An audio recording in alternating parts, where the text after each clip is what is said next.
di Unit 1 dengan NIM 202528006. Program Studi Tadris Bahasa Indonesia, Universitas UIN Sultanah Nahrasia.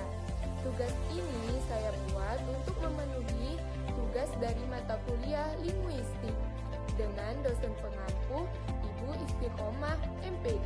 Dengan Ibu Istiqomah, izin ya Ibu. Jadi teman-teman semua, sebelum kita lanjut ke materi, di sini saya punya pantun nih. Teman-teman semua jangan lupa bilang asik ya, sama bilang Ea juga bisa. Oke, mari kita mulai. Jalan-jalan ke warung Aan, jangan lupa membeli daya. Kalau kamu mau tambah pengetahuan, jangan lupa tonton video ini sampai selesai ya. Jadi, fonemik adalah salah satu cabang ilmu bahasa linguistik yang merupakan bagian dari fonologi, ilmu yang mempelajari tentang bunyi. Jadi di sini fonologi dan fonemik itu berkaitan karena fonologi itu mempelajari tentang bunyi yang mana terbagi menjadi fonemik dan fonetik. Kali ini kita akan membahas tentang fonemik. Jadi fonemik ini memiliki huruf terbagi menjadi dua, yang mana huruf vokal dan konsonan. Huruf vokal yang sering kita sebut yaitu A, I, U, E, O. Selebihnya itu adalah huruf konsonan. Jadi kita akan mempelajari bunyi mulai dari abjad, kata, dan kalimat. Jadi di sini saya juga akan menjelaskan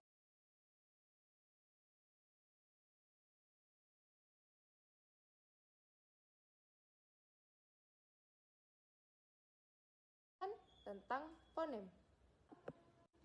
Oke, kita lanjut ke fonem.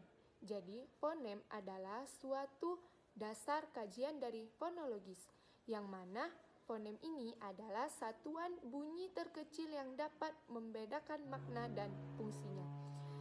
Jadi, buat teman-teman semua, ketika kita memakai fonem, kita harus berhati-hati karena satu saja huruf itu bisa membuat makna itu menjadi berbeda. Seperti dagu dan bahu. Dagu dan bahu hanya memiliki satu perbedaan, yaitu dagu D dan bahu B. Lihat saja teman-teman, dagu dan bahu itu dapat berbeda karena cuma satu huruf.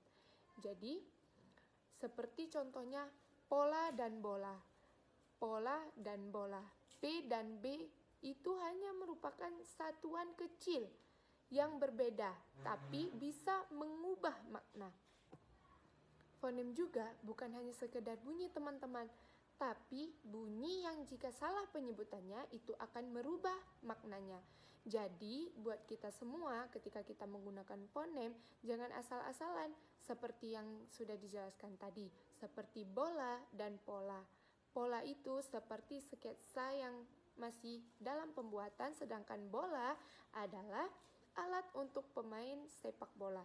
Jadi itu perbedaannya sangat jauh ya teman-teman. Pola dan bola, dagu dan bahu itu sangat berbeda banget teman-teman. Tapi masalahnya itu cuman perbedaan satu huruf, tapi maknanya sangatlah luas. Jadi buat teman-teman semua berhati-hati dalam menggunakan fonem. Di sini juga sudah ada para dan bara, kaca dan kuca. Distribusi hanya fonem. Perbedaan jadi dan distribusi fonem, kaca dan kuca perbedaannya adalah yang membahas tentang tapi bisa merubah letak, posisi di mana sebuah fonem di dalam struktur kata atau morfem dalam suatu bahasa, seperti di mana saja sebuah fonem diletakkan. Di sini sudah jelas ya teman-teman. Jadi distribusi fonem itu adalah letak di mana kata-kata fonem atau huruf-huruf letaknya di mana saja. Oke, mari kita bahas. Jadi letak huruf fonem itu ada 3 teman-teman. Ada yang awalan, tengah, dan akhiran. Jadi di sini kita ambil contohnya 2 aja ya teman-teman. Yang pertama huruf vokal, yang kedua huruf konsonan. Jadi seperti huruf vokal, seperti huruf A teman-teman.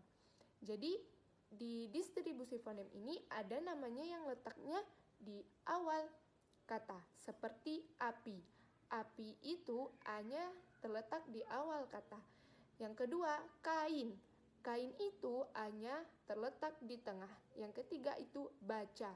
Jadi A-nya terletak di akhir. Ini disebut dengan keterangan lengkap teman-teman, karena ada awal, tengah, dan akhiran. Di situ sudah dijelaskan bahwa distribusi fonem itu adalah letak, posisi, fonem, atau morfem. Lanjut, kita ke contoh. Nah, lanjut ke huruf konsonan. Jadi di sini huruf konsonan A yaitu P. P itu di awal kata seperti paku. Di tengah kata itu seperti apa. Di akhir kata itu seperti sikap. Jadi jelas ya teman-teman. P itu ada yang terletak di awal, di tengah, dan di akhiran. Jadi itu disebut dengan distribusi fonem, yaitu letak morfem atau fonem. Jadi teman-teman, kita lanjut ke kaidah fonologis.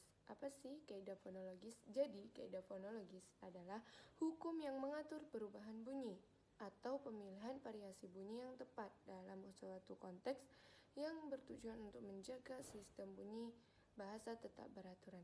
Jadi contohnya seperti men, imbuhan me ditambah dengan sapu sama dengan menyapu. Kenapa tidak mesapu?